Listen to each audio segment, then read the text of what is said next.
Hi, it's me again with Corel tips and tricks. Somebody wants to put an outline or a border around this image. And if we look, it's less than 6 inches. Change your duplicate distance to 0, 0, and this is going to be a good case for it. I'm going to make my nudge factor 6 inches, and I'm going to Control D and make a duplicate and move it over. If I didn't do that, let me just change this. This is default, but if you'll set it and then change your default, because now if we make a copy of this, or really can Control D and make a duplicate of it, it moves it up a quarter of an inch to the right, a quarter of an inch up. So this is real important. I've never found a reason for that. So we want to make a duplicate of that and move it straight over. I'm going to left click and then I'm going to right click in red because I contour in black. You can't really contour with the colors. So we've got this selected. I'm going to go to effects and contour. I'm going to contour the outside, say a half an inch with rounded corners. If you don't use rounded corners, you're going to get that because every little bump in the road is going to do that. So go rounded corners, half an inch. So let's say that's too big. Well, you wanted it big so it would not go down in the cracks.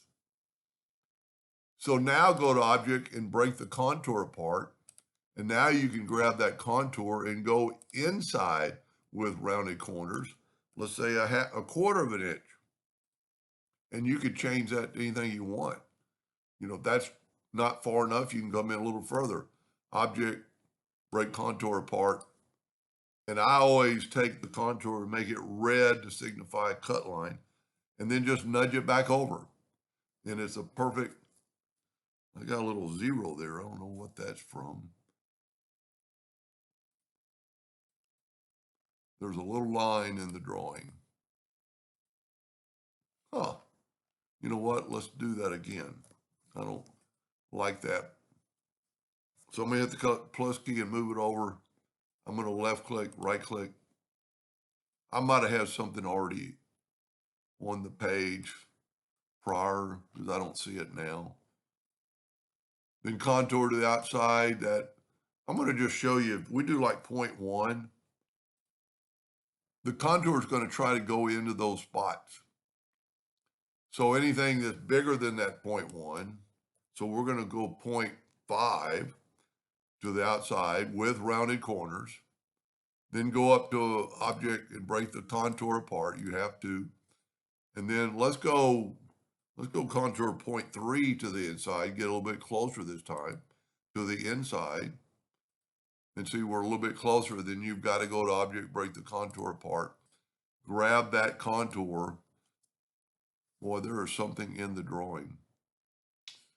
Let's view and wireframe.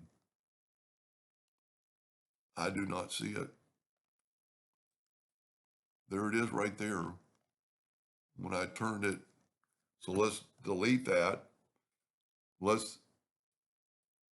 Yeah, it's right there. Maybe it has something to do with the contour. I'm going to nudge that over, and then I'm going to break the curve apart to get rid of that little bitty speck. Now let's all turn it back to enhanced. And we've already got the contour, so we can just move it over. And you can change the contour now because we're not messing with that. So we're going to grab the contour and we're going to go in that 0.3, put a little closer, go up to object, break the contour apart, and then just get rid of that other contour. And then I always suggest to make cut lines red, even if you're going to have to cut that out on something, and that just signifies a cut line. Anyway, I hope that helped them a little bit. Thank you for watching.